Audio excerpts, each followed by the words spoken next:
Martin, it feels weird to be able to say this, but you've played a good chunk of The Last Guardian, and it's apparently very good. It feels weird to have done it. I have played The Last Guardian, something I never imagined would happen in my lives. In my lives? I don't know how many lives I've got in my life. You secretly outed yourself as an interdimensional being. Oh no!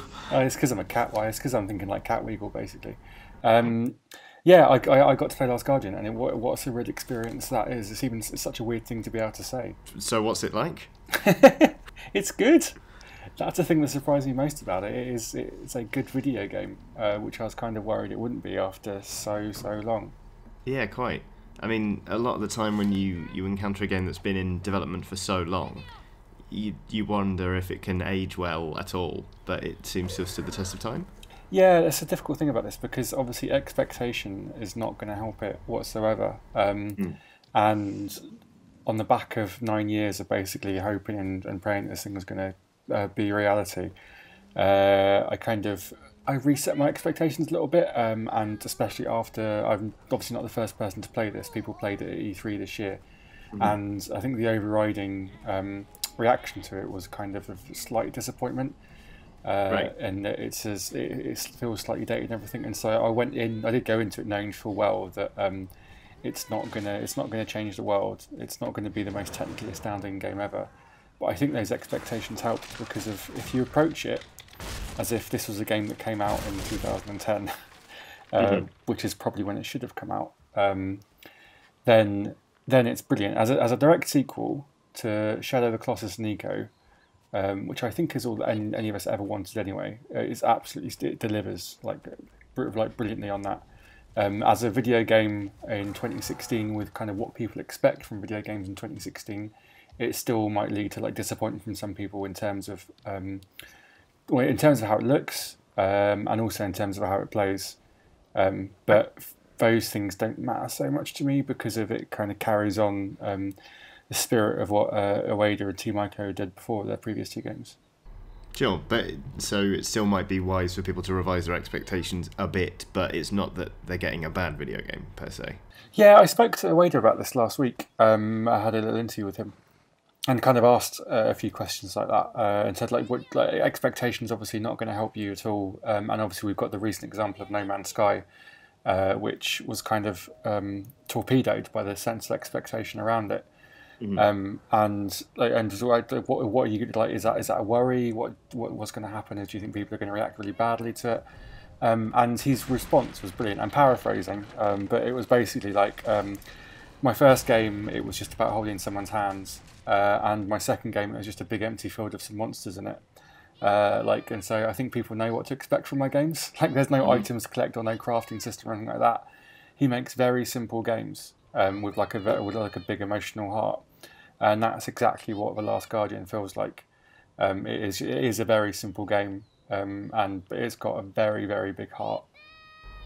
Right. I mean, talking about the gameplay itself, before we started recording this little chat, you said that the game had, I think, was it misbehaved was the word you used? You said that your gameplay wasn't as slick as that we saw at E3. Yeah, it's another weird thing about, and I think it's true of all of Team Ico's games, and it's even more true of this one.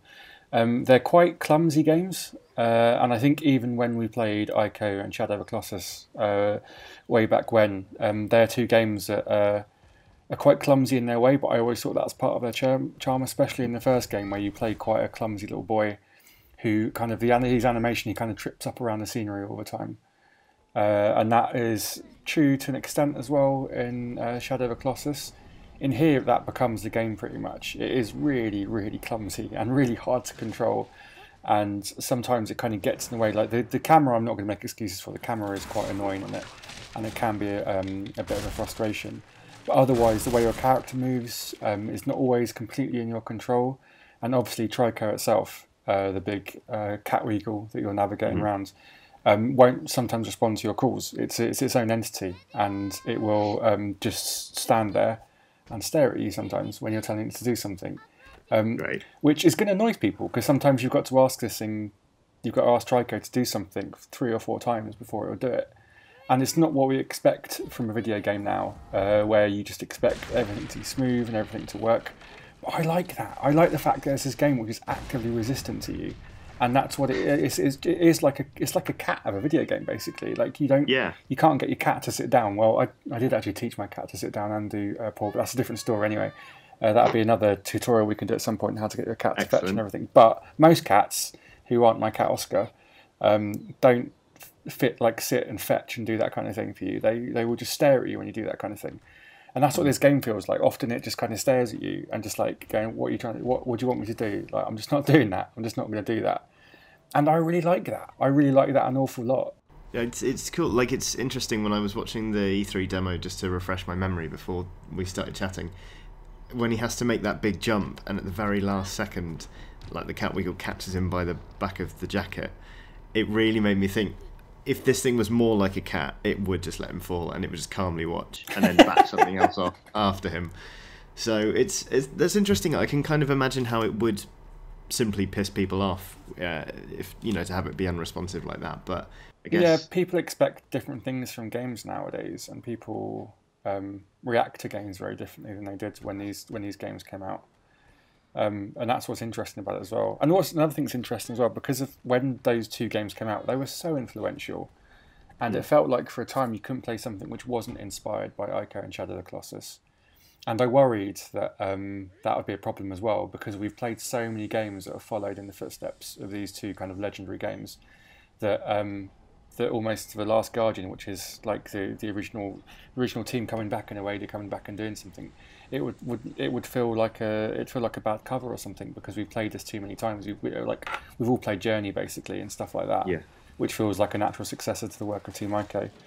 But playing Last Guardian made me realise that there's something about those games which no one has been able to replicate or mimic, and there's a certain charm to them and the heart and the humanity at the centre of them, which just no matter everyone's best efforts and everyone's who studied and adored these games and kind of tried to reverse engineer them and make that magic work in their own games has never been able to do it so well as Ueda and his team can, as happens in The Last Guardian. Great. I mean, I guess finally my question would be, obviously as we've established in this chat, there's a lot of weight from its own reputation and obviously the length of its development to support. Do you reckon it can pull it off? I think it's going to be very interesting. I worry after what's happened to No Man's Sky, a video game which I did like a lot, and then obviously the rest of the world didn't like it so much.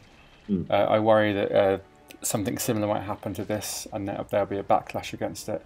But I think people are probably a bit more sympathetic with this, and because of the weight and because of the kind of the legend around it, that hopefully that kind of thing won't happen.